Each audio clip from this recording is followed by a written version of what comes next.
Okay, hello everybody. Welcome to our webinar, our industry webinar on the theme of childcare today. Now, the first thing I would love to know is that everyone can see and hear us okay. If you can just put in the chat box, if you could just write yes, that would be fantastic. I can see some great. yeses. Yes, excellent. Okay, fantastic. All right, wonderful. Well, the first thing I'm going to do is I'll introduce us. My name's Melanie McFarlane. I run the company Migration and Recruitment. I'm a registered migration agent and have been for coming up to 18 years this year. And this is Barbara Galati, who I've had the pleasure of working with for many years now, for over 10 years, I think, actually. Yes. And Barbara has been helping us for many years with writing the training plans for our training visas, and we'll go into more detail about that shortly. Barbara herself is also a trainer for a number of registered training organisations here in the field of childcare education, and has a lot of experience. Has experience also in the area of recruitment, and it really has worked in the field of childcare for many years now. So both of us have in our own fields. And so Barbara is a really important person for us. And I'm really honoured and very pleased to have her here speaking with us today. So also just later on, you're also going to see Marina, who's our marketing manager, and she's going to explain a little bit about the job portal that we've set up on our new website. Right. So what I'd love to do is just hand over to Barbara to just give a little bit of an introduction about herself and also what motivates her to do what she's doing. Thank you, Melanie. What a beautiful introduction. I'm so flattered. You're very welcome. As Melanie said, I've been working in the industry for a very long time now. We've been working together for the last 10 years. I've been in the industry for 25 years, but the last 10 to 15 years of that, I've been working primarily in the vocation of early childhood education, and I deliver the Diploma of Early Childhood Education.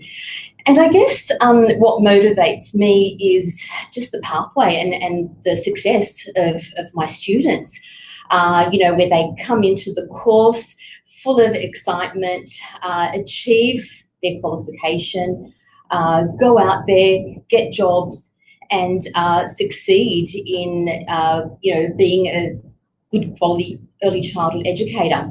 But I guess also the other thing is just seeing their goals come to fruition and years down the track where a lot of my students have become directors of childcare centres. And, me, myself, I'm still very in touch with the industry and visiting services, bumping into my previous students, and they tell me that they're directors of childcare centres.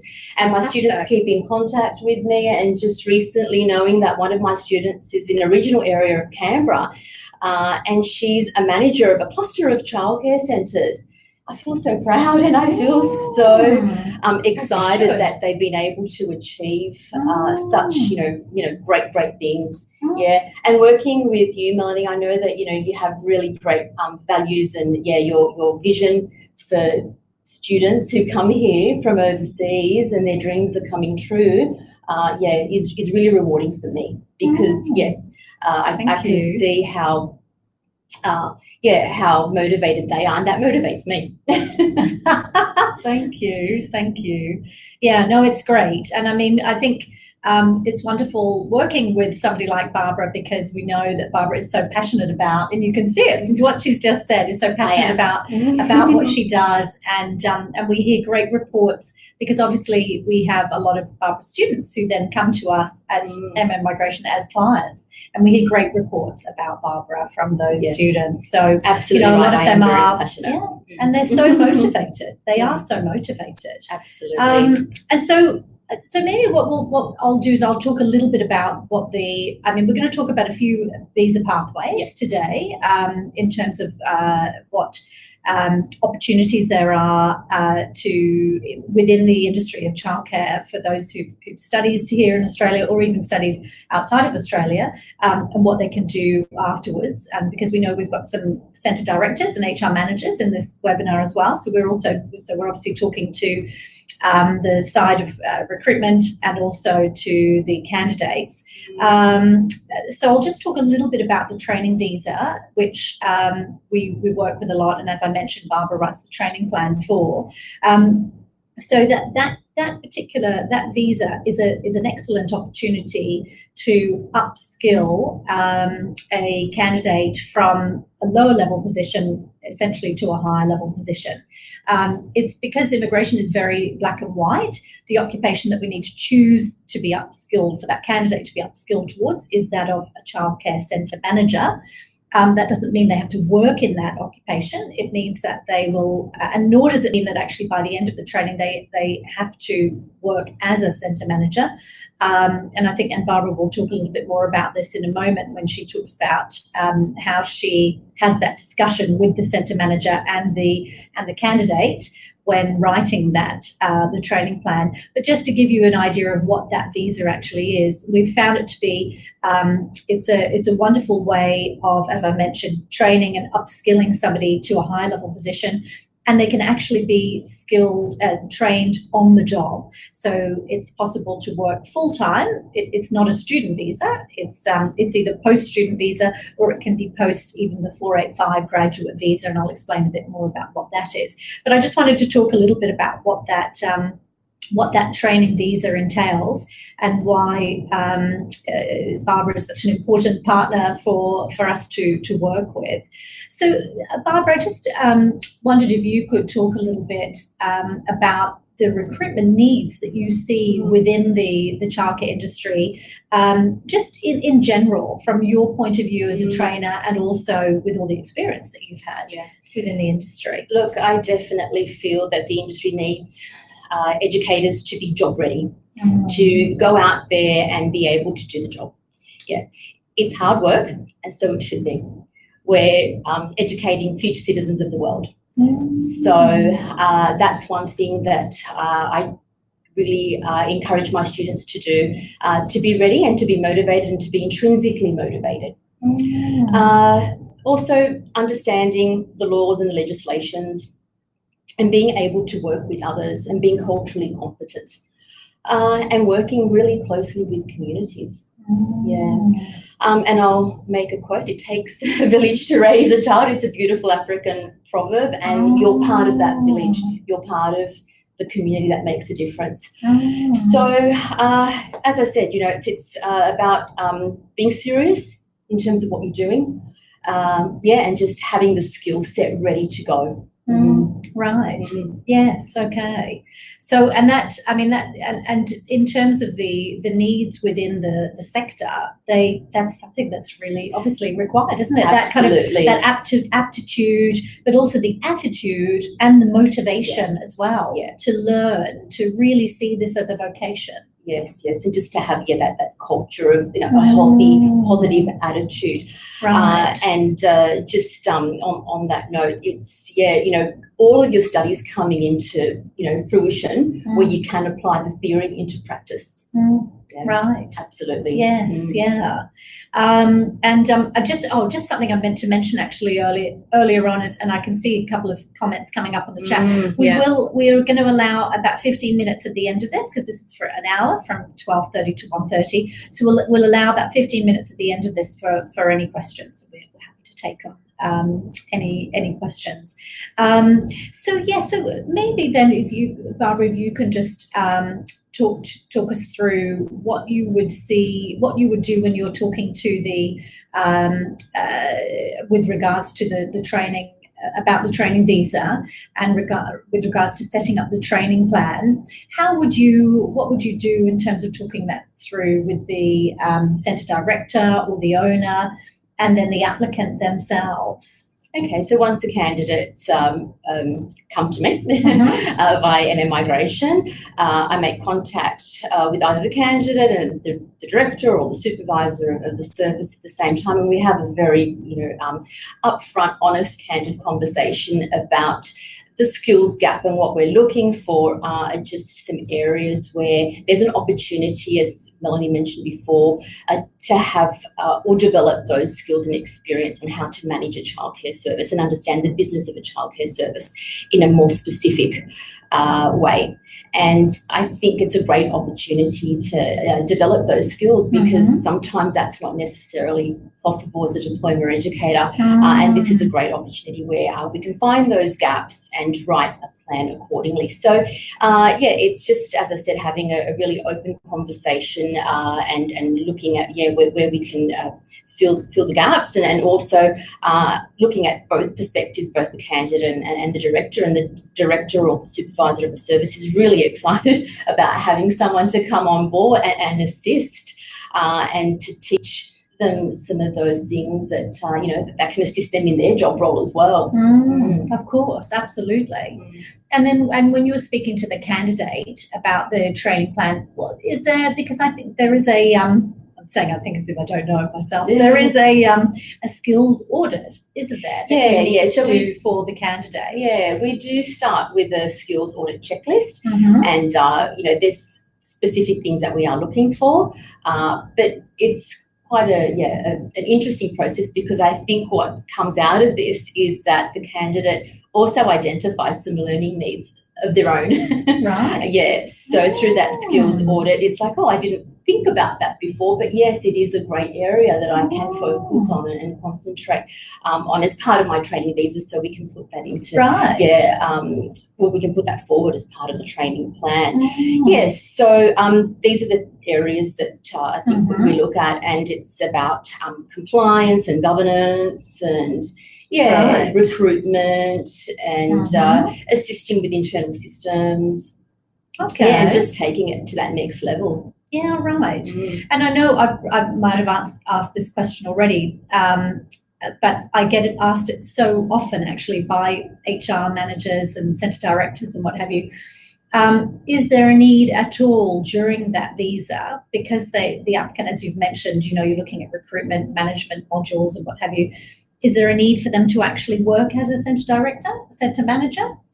Well, yes, that's the future. In the future, yes, and there's such a demand for leadership in the industry, and whether it is a potential to become a centre manager or a second in charge or an assistant or someone that can step in. Right. Definitely, there's definitely a big demand for that. Right. Yes. Within the sector. But if within that particular centre there isn't that demand and they want that person to work as a room leader, for example, do they have to work as a manager during that training visa? Not necessarily. No.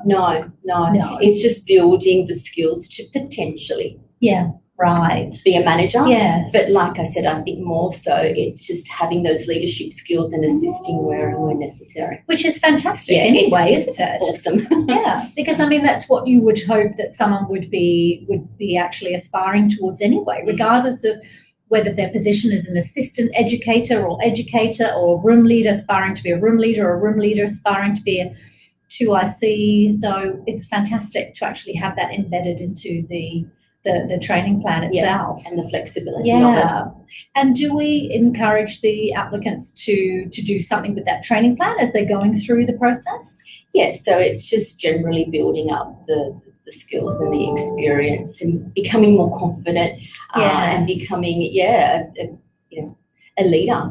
Right. Yeah. And then and I think it's always a good idea for them to keep a journal and to write down what they're learning as they go along. So the idea there is also, when we're identifying those skills gap, is to attend workshops and professional development and just to reflect, and there's a really important process of reflective practice, and that's where we do ask students to keep a journal and to think about where and how they can improve on their skills and what went well and what didn't, and that's okay. But just to really reflect on practice and think areas that they can improve on. Right, right. Yes, yeah, fantastic. Okay, excellent. Going back to the candidates themselves then, I mean, you have talked about this a little bit, but just as a trainer yourself, you will really see the caliber of candidates coming through, their own motivation and attitude. We talked a little bit about. Would you see that some of them might have come from a different background, for example, but they actually have realised that they kind of excel in this area and it's become a passion for them? Yeah, it's really refreshing actually when I do speak to candidates and they say that they finally found what they love to do.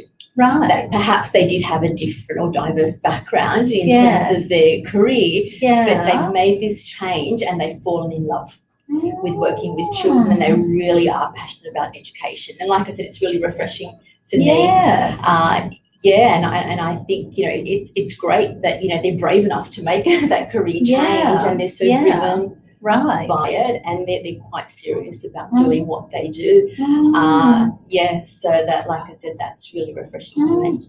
And would you say that the framework that we have here in Australia is different to a lot of other countries overseas? Yes and no.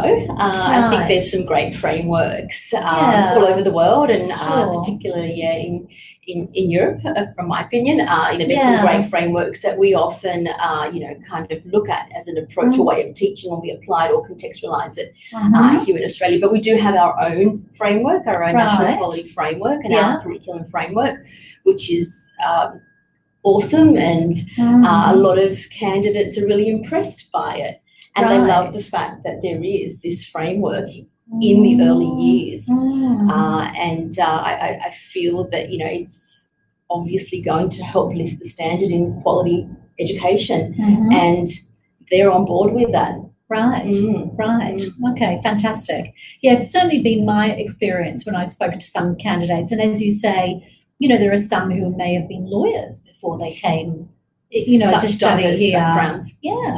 And they come in and they have so much to give. You know, the combination of their own diverse experience and then coming here and really enjoying what they do, and making that difference and educating young children, and just being motivated by the fact that we do have a pretty good framework in place. They bring such quality to the services.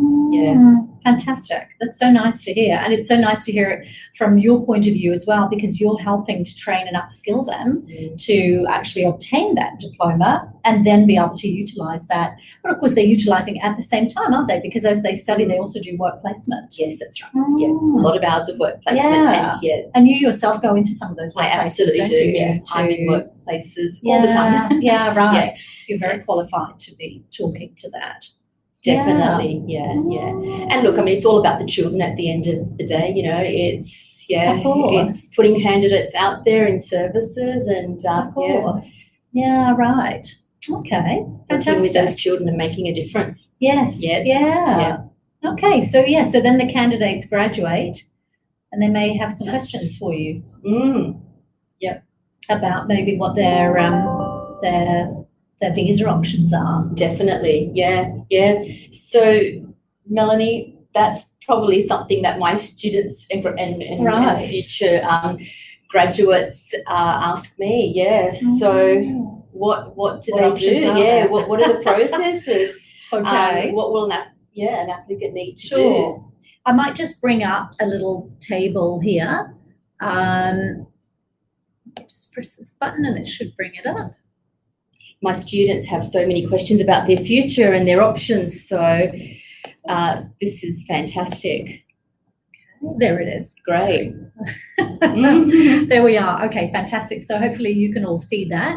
This is something that I use. Hopefully it doesn't look too confusing to any of those of you. It's not designed to be too confusing, but there are quite a lot of options which I'll talk through as we speak. I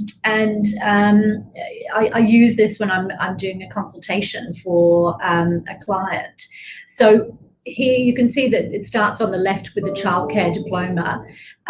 Now, I won't talk about the bachelor, which is above that, but I'll talk about what comes next after the childcare diploma, which is, and I know, Barbara, you've said to me before that a lot of students will say to you, oh, how can I qualify for the 485 graduate visa? So the 485 graduate visa is a visa which allows international students, after they've completed their studies in childcare, in a diploma of early childcare, childhood learning, care and education, it allows them to work full-time, and it's an 18-month visa.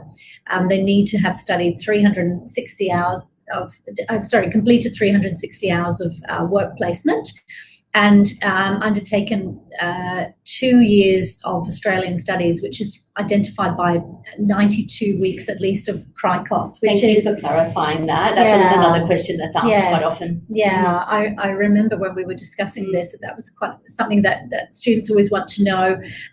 Now, the majority of colleges should have that. Yes. When I'm saying CRICOS, it means it's the registration platform for colleges to be able to provide studies to international students. And so they have to register their courses as a certain length of time on CRICOS.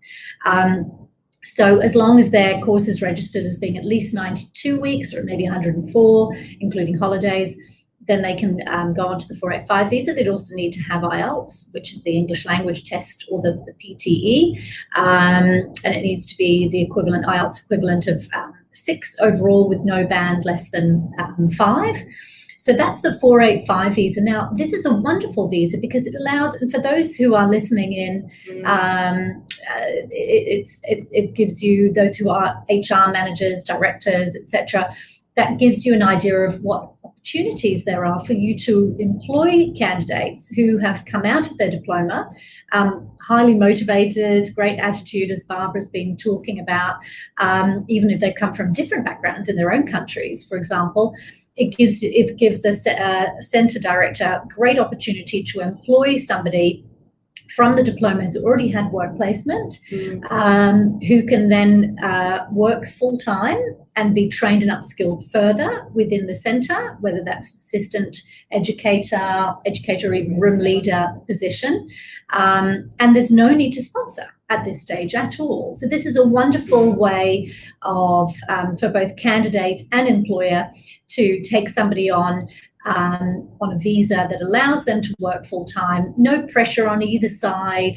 There can be an employment contract offered. The work can start as casual, move to permanent, part-time, full-time, and what have you, taking into account, obviously, employment law. I'm not an employment lawyer, but I'm just giving, I'm talking the basics of HR and employment law. And so it just provides a really good opportunity to do that. Now, where the training visa comes in is then, as you can see on this map, it comes in order to gain 3 years of work experience, to then later be able to apply for what I've called it's not really the RSMS, it's the old RSMS, but it's now the 494 visa, which is an opportunity. Okay, there's a question there. Okay, great. Well, hopefully I'm answering it already then. It gives the opportunity to be able to gain the 3 years of work experience, full-time work experience, that is required to be able to be sponsored on that 494 visa. Now, when we're talking the 494 visa, we're talking regional employer sponsorship. Regional areas are any areas outside of Sydney, Melbourne, Brisbane. For any of you listening who may be in Sydney or Melbourne or Brisbane wanting to stay there, we will talk about an option to do that as well. And for directors who are in those cities, there are opportunities as well, in terms of sponsorship and what have you, and having somebody work with you. But yeah, so that 494 visa, it does give the opportunity to be sponsored for in the regional area, and it's a 5-year visa, and after 3 years on that visa, you can then apply for permanent residence. So this is not a pathway for the faint-hearted, in the sense that it does take a long time to obtain your permanent residence, but for as soon as you've completed the diploma, you're then able to continue working full-time throughout that period of time.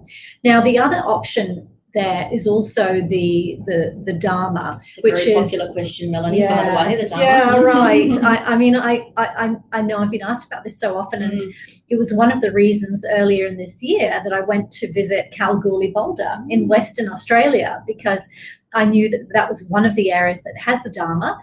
The Dharma is a designated area migration agreement, and it's essentially a form of sponsorship with particular occupations that are approved within that state or that region It can just be an area of the state. It's not necessarily covering the whole state, where occupations have been identified that cannot always be filled by an Australian local or permanent resident or citizen. And so the occupation on the Dharma list, for example, for Kalgoorlie-Boulder, one of the occupations is childcare educator. And it doesn't require, unlike the 494, it doesn't require you to have the 3 years of experience. By the way, that 3 years of experience, that may be a bit of a misnomer there. I've put 3 years room leader. It actually needs to be 3 years related experience in total, with 1 year, including 1 year of experience as a room leader. But yes, so the Dharma, the Designated Area Migration Agreement, has that occupation of childcare educator on it in Kalgoorlie-Boulder at present, also in far north Queensland, and also in the Northern Territory. So you'd be looking at Darwin and Alice Springs, and then even some other regional or more remote areas than those within the Northern Territory. We've got a candidate at the moment, actually, we're looking at, who's in Palmerston. I think that's right next door to Darwin. So it's just to give an example. Now, it's also possible for an employer to sponsor from the 485, then on the training visa, and then the Dharma. That's also a possibility, because both the Dharma and the 494 visa, I think it's important to mention to both candidate and employer alike, who may be listening in right now, that does require payment of the Skilling Australians Fund from the point of view of the employer. So, and that can be a few $1,000s. And there's somebody here asking that question, actually. And there's a question about the labour agreement. I'm going to mention that labour agreement. I might be taking this out of this map, actually, in the future, because it's not something that we have. I have suggested this to some of the larger centres in the past to apply for. But I think what's starting to happen is that the Dharma is starting to take over in terms of the regional areas.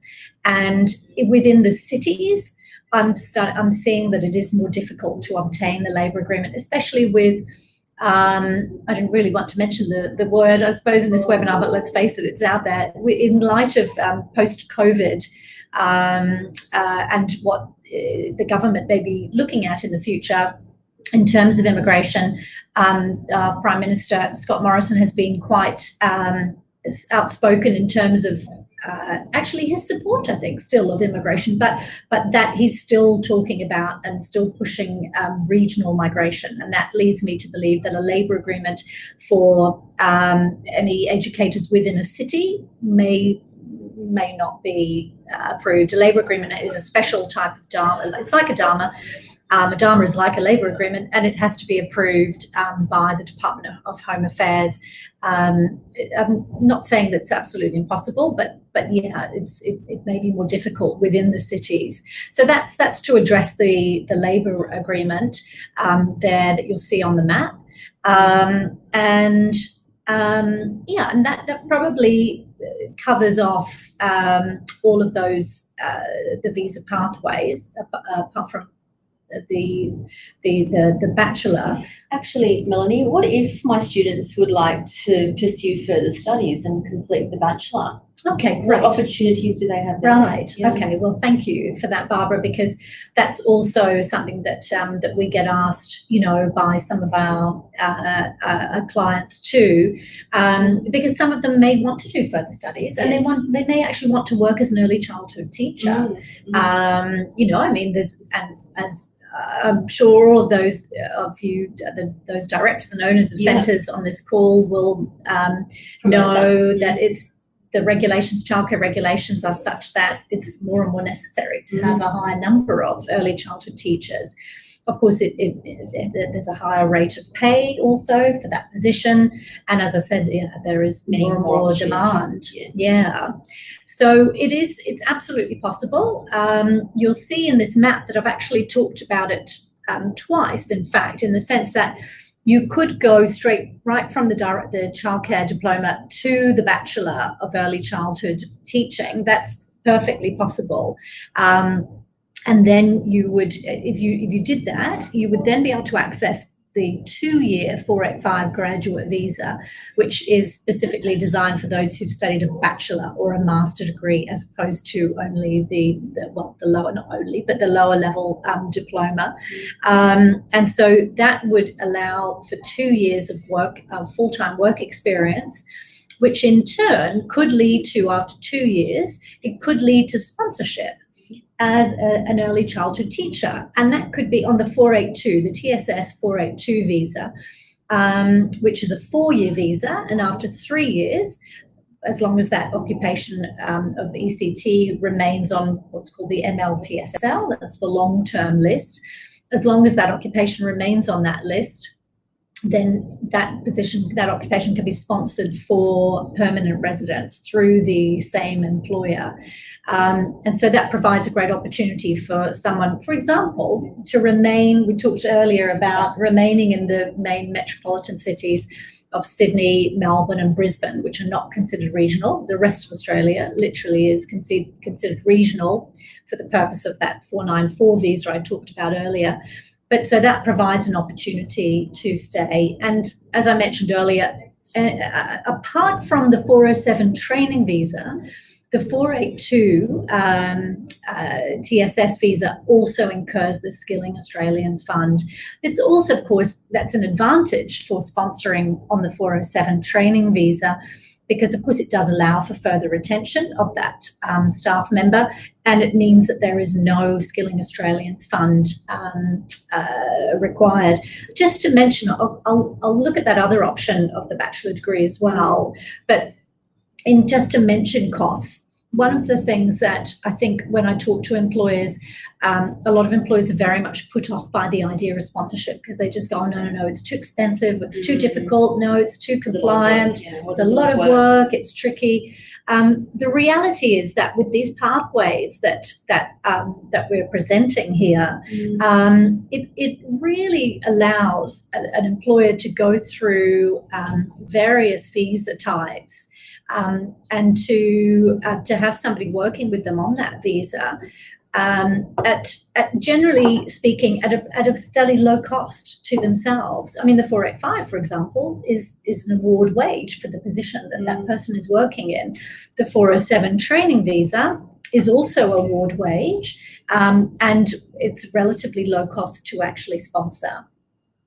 Then it's only when you get to that next level, such as the 494, the Dharma, or let's say the TSS 482 visa later for an ECT, that it then becomes more expensive. But you can see through this pathway and from what I'm explaining that there is an opportunity to be able to retain somebody within the industry and really train and upskill them to a high level position, and have a really valuable, motivated member of your team on board, without having to initially spend those large sums for a Skilling Australians Fund, for example. So I see it very much as a win-win for both sides.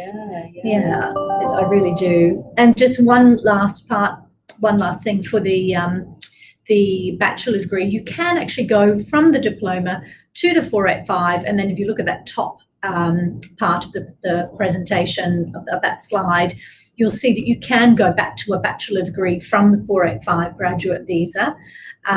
Then you would have the 2 years, that you'd be studying for usually about 2.5 years, because you'll get credits from the childcare diploma. Then there could be an opportunity to access the 407 training visa after completing that study and those studies, and then look at the opportunity for skilled migration, which does exist too.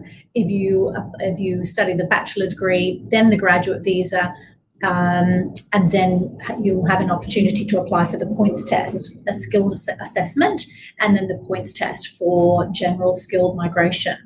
So so that gives you, I think, most of the options. I think we've probably talked to a lot of those, actually. There's a few more questions. And there's some questions coming through. I might just take some. Yeah, we might take some questions at the same time. I'm going to get Marina shortly to look at the the job portal for us and explain what it is. Let's just take a few. Oh my gosh, yes, there's quite a lot of questions. Quite a few questions. Okay, so anyone that we don't get the answer to, we are going to contact them. Yeah, actually, Marina's just sitting here before she takes over. She's just reminded me that we will, if there's any way we don't answer all the questions, we will get back to you. Okay.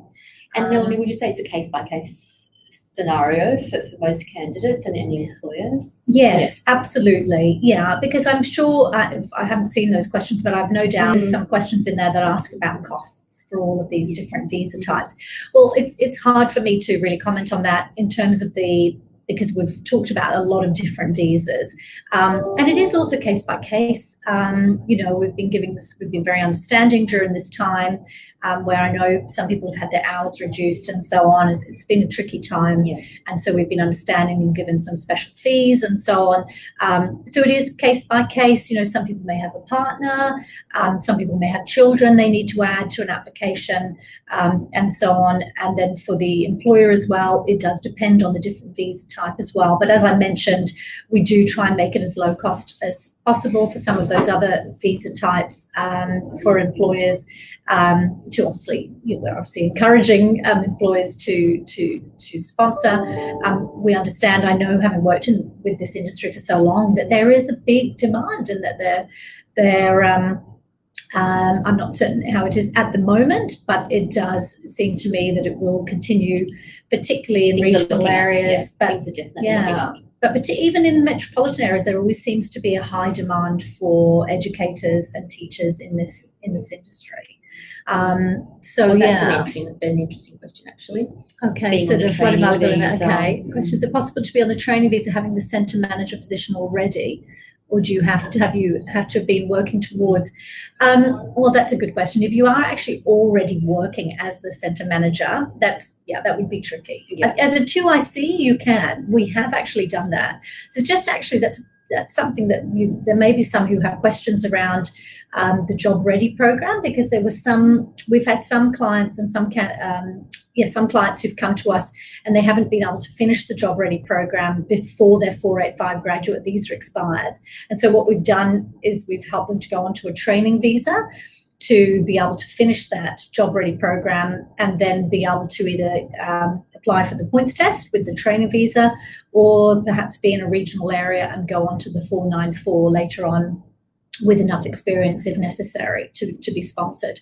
But that's something that we have done. So even if that person has purportedly finished the Job Ready program, but they're still waiting for the TRA, for example, to give them that response and that final skills assessment, we've still actually been able to apply for the training visa. So that's a good question, actually. Yeah. Let's have another look here. We're having 3 years experience in January, 8 months. Am I eligible for the 494? 3 years experience, okay, 28 months and 8 months diploma and lead educator, so that would be room leader. 28 plus 8, I think that's 36, isn't it? That sounds like 3 years. So yes, I mean, going on that information that you're giving me without obviously seeing anything else, I would say that yes, that would make you normally eligible for the 494 visa. Maybe we can answer some of these at the end. Let's answer some of these at the end. We'll come back to these. What I'd love to do is hand over to Marina just for a moment, and she's going to give some explanation about the job portal itself. Hi everybody, how's everyone going? I hope you're enjoying the webinar. So I'm here to show you some really exciting new job portal that we have just recently introduced. So there's 2 sides to the job portal. One is for the employers. So the employers can actually log in and just find candidates that are eligible to them, and some candidates can come in and also register to be able to find the other employers as well. I'm going to open here just very quickly the portal to show you guys, and that will make more sense. And I'm going to share my screen with you. So just give me 1 second. Yeah, so the job portal is something that we have just, we've been developing during this time to make it easier, essentially, for both candidates and employers. Yes. To be able to have the opportunity to look at a candidate's profile if you're the employer, for the candidate, the visa applicant, to be able to share their information and have that available to any employer. Yeah, so look, it's very easy. The first thing you need to do is to go into our website, which is www.mmigration.com.au, and you are going to register your details. So let me just share my screen with you guys, and you'll be able to see that. 1 second.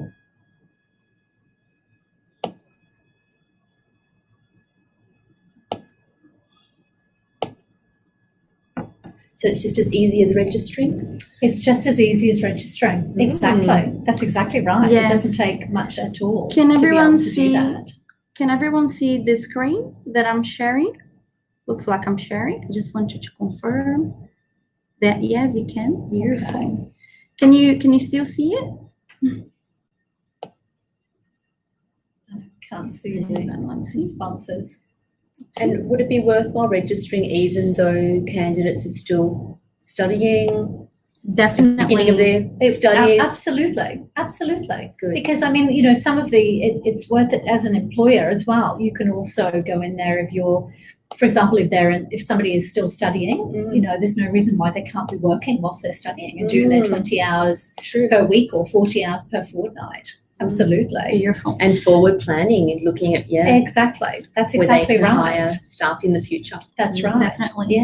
Yeah. So the first thing you need to do, you go into our website and you just click on the right top corner, login and register, and you can enter your information.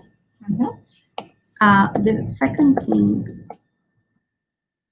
after that, you're going to be taken to a page where you can enter all your details, and you're going to receive an email confirmation just to make sure that you are actually registered. So make sure you check your email, and you can go to your junk email if you can't find your junk box email if you can't find it.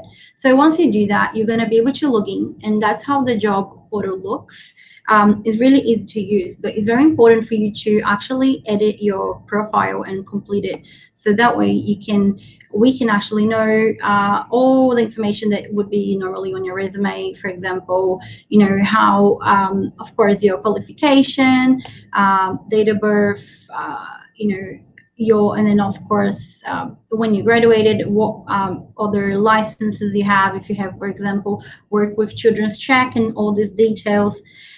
Then of course you would put in your work experience, and all this will be part of your profile, you know. So when you apply for jobs inside our portal, the candidates will actually be able to see, they wouldn't be able to see your information, but the candidates that we select, the employers will, so first we're going to look through these applications, and then once we select the ones that we think are eligible for the jobs, you'll be notified via email, and we're also going to give you a call, and we're going to be actually setting up an interview between you and the employers. Very important to remember as well that the only employers that we have here are the ones willing to sponsor you. So this is like a purely job application platform for sponsorship. So it's not, you're never going to see it. You can only apply if you're an Australian citizen or PR. And I know that this is the thing that lots of candidates, they are upset about, that, you know, they wouldn't be able to get that really cool job because they don't have the visa. So for this, and also here, sorry. It's purely for these visa and pathways. Purely for the pathway. That's really exciting. Yeah, so it's not don't like have to worry about SQL. Yeah, and then Exactly. Yes, and then if right. you ask, what is the difference between our Seek and the immigration job portal? That is the difference. That's the So big difference. you're going to get the visa as well.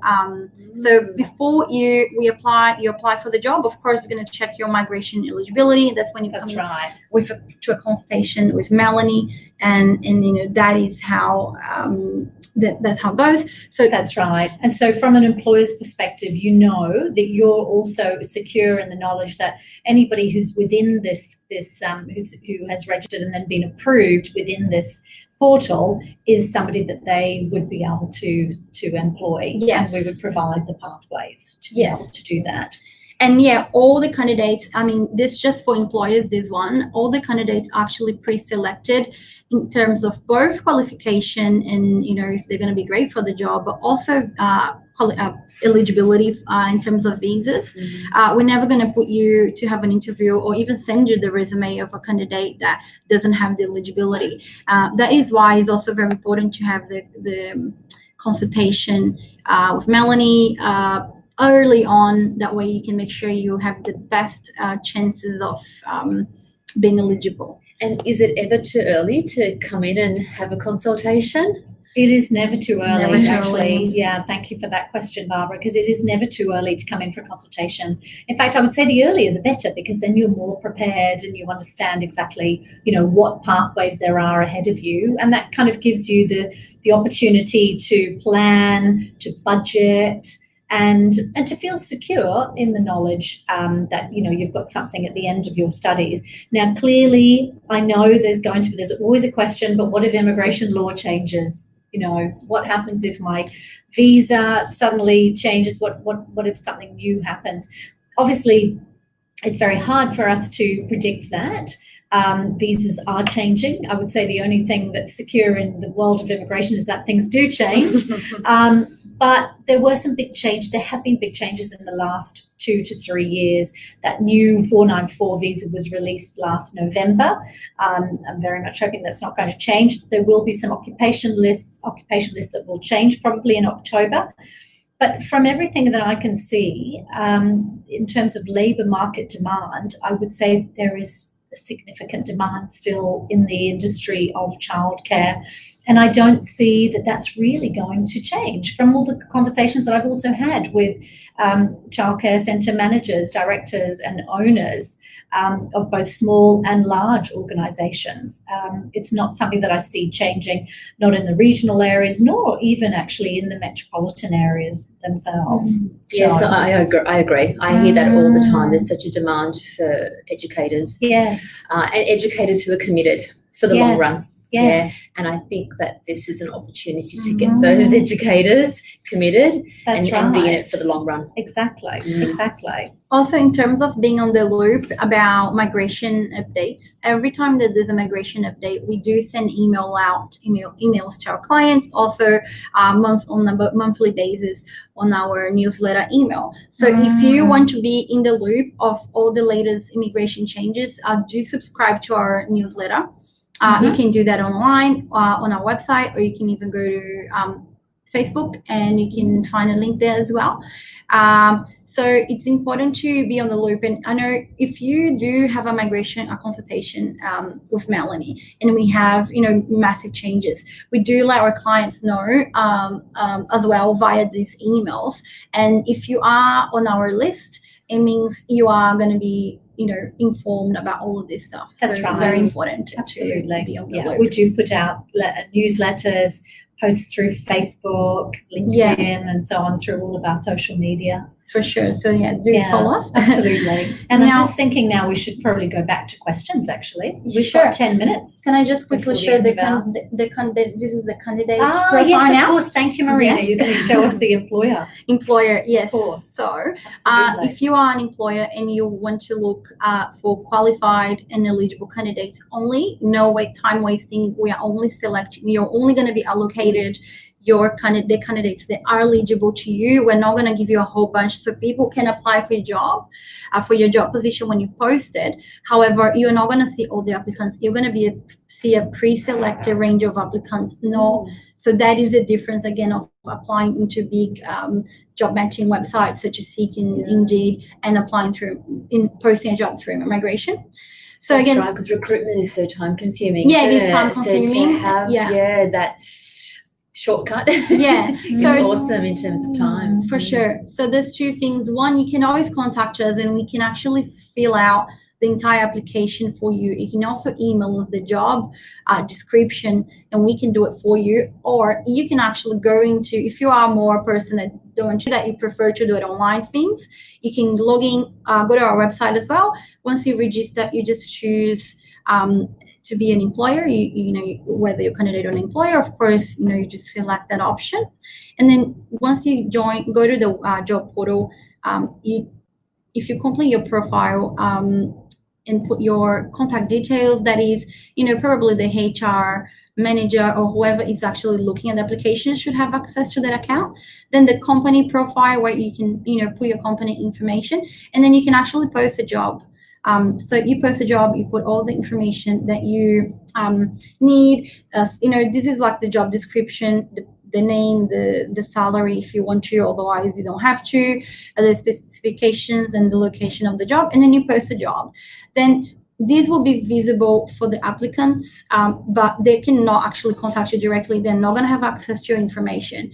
They will submit applications, and we from Immigration, we are going to pre-select those, and then we are only going to send you the really good ones that we think are matched to your position. And then you're going to open your application management panel inside the portal, and you can actually approve or not the candidates. Once you do approve, you can actually be matched to have an interview with them. And then, you know, of course, you can choose to have a face-to-face, or if they are not in the same area as you, then we can do a Skype or Zoom interviews as well. So that makes the process so much smoother. Yes, absolutely. Yeah, no, it's great. Fantastic. Okay, thank great. you. So that's it from me. Thanks, everybody. Thank you very much. No problem. Thanks so much for explaining that. No worries at all. To us. And if I just press this end sharing, that will end the screen share, won't it? Otherwise, that we're on. All right. Okay, so, all right, so we're going to go through, as usual, of course, best laid plans. We've got some minutes left for our questions, so we'll go through some more. All right, so I think that's at the end, isn't it? The consultation, is the consultation free? It is. We're actually doing a special. We have been doing a special offer for the last couple of months, actually, during this COVID-19 tricky period for everybody. So the consultation is normally 45 minutes, and the cost is normally $300, but we've been running a 50% discount on that. So we've been doing, and we'll maintain that for those coming through from this webinar. And so it's $150 for the consultation, but the fact is that $150 is then credited towards your future application with us. So whether it's a 485 or a 407 or 494 or whatever that application is, we will credit that amount. So that goes towards that cost. Exactly. Right? So it goes towards the cost of the next application. Okay, so that's what we would do. And what about primary teachers? Okay, well that's a good question. I mean, obviously we were looking at early childhood, but primary is still in that area. Just to primary teachers, we are that occupation is it's not at this moment on the what's called the medium and long-term skill shortage list, but it can be state nominated. It can also be sponsored. I mean, I think in this webinar we're really focusing on those years from foundation years from 0 to 6 in the area of early childhood, but that's not to say that we don't work in the area of primary education as well. We have handled sponsorship applications previously and general skill migration applications as well. So if that's your area, if you're asking that question, then I'm happy to talk to you about that and let you know what your options are in that regard. So it would definitely be worthwhile booking a consultation for that. And Ken, may I book a consultation discussing labour agreement for your childcare business? Yes, of course, absolutely. We can definitely talk through that and what the options are potentially, whether that's labour agreement, what other options there are as well. But yes, of course, absolutely. Please just get in touch with us. In terms of booking consultation, there is a link through our website. Or you can call us as well, and you'll speak with Raquel, who's our migration coordinator, and she'll help to book in a consultation for you. Both primary and early childhood. It's definitely worthwhile. Because it provides a lot of options. So definitely worth having that. That consultation. Okay, Ken, that's great, excellent. And in the immigration website, there's a couple of types of visas, the 482, which category childcare workers or childcare educators fall under. 482, for the occupational childcare educator, it doesn't come under the 482 for the TSS, the normal TSS 482 visa. That would be early childhood teacher only. But under the DARMA that we spoke about earlier, which is the Designated Area Migration Agreement, they utilise the 482 as well. So it's that stream that utilises the occupation of a childcare educator. Okay, short-term stream, medium stream, or labour agreement. Yeah, so it would be, in this sense, it would be DARMA stream, which is like the labour agreement stream. But you have to be careful. These lists can be very, very confusing. And when I say that occupation lists are going to change, it doesn't mean every occupation list will change in October when the government announces its new budget. Some of them may change, some of them may not. And this is why it's so confusing, and it's good to have a migration agent to guide you through this process. So if you go do the DARMA, do I need to have a skills assessment? Yes, you do. Yes. So it is necessary to have a skills assessment either for the DARMA or for the 494 visa. And depending where that DARMA is, you can have the skills assessment through the Northern Territory, State Migration Government Department, for example, or if it's in another area, then the skills assessment would be through a CEQA. And for the 494, the skills assessment is for a CEQA. Okay. That's the next question. Is it strictly Northern Territory? Yeah, no. I did touch upon this earlier, but I know there's a lot of information. Excuse me, and people may have been coming into this at different times as well. We will send a recording of this webinar out to all of the participants, so you can see this again if you would like. But the DARMA is not just Northern Territory at the moment with the occupation of childcare educator. It's also Kalgoorlie-Boulder in the Northern Territory, and in Western Australia. And I know there's other areas of Western Australia like Karratha at the moment that are applying for a DARMA as well. And also far north Queensland is another area too. Okay, so opportunities that are non-visa related, employment opportunities. In terms of employment opportunities and what have you, perhaps. I'm not sure. Maybe if we can take that one offline, if you send us an inquiry, and I could answer that. I'm not sure if there were any questions above that we may have missed previously. I mean, I believe. I think we've covered a lot of them as we've gone through this, and as I mentioned, if there's other questions that we haven't answered, then we will come back to you, because Raquel, our migration coordinator. Oh, there's a few here that we've seen already. Oh, there's a few. Thanks for your time. Currently have an assistant director position, soon to be promoted. In that case, how would the external assessment work? The board of parents could supervise me. I'm not sure if that's for I'm still finishing the diploma and have 4 years overall experience and 2 as a 2IC. Okay, that sounds like an interesting case. Because that's such a specific one, I would really want to see all of your documents and be able to have a look at that particular case. And now we've got Catherine. I've been earning 53,600 annually as a room leader, but I saw that it needs to be 53,000 $900 annually for 3 years to be eligible in the 494 is one of the requirements. I think you're talking about if you've been if you've had that 494 for 3 years and you then want to apply for permanent residence, you need to have been earning $53,900. But to be sponsored for the 494, you need to have been paid $53,900. So if you're not, then your centre is not complying. Actually, it could be just an error, but it is something that can be corrected. So perhaps that's something that you might want to address with the centre. But I'm happy to take that on board if you want to come to me and get further advice. On the 407, to be trained as assistant centre manager for 2 years. Would that count as part of my 3-year full-time work experience for centre manager skills assessment? Not for the centre manager skills assessment, no, because you actually have to be working as a centre manager, unless you did that Job Ready program, which is now no longer available with TRA, with Trades Recognition Australia. That's not possible to do that. Now. So I'll just take a few more, a couple more. I'm very interested in childhood education. I really want an opportunity in this field. Okay. I think, Diana, this is you, the one who just asked. So I want to know if this program is only for people who are looking for that type of visa.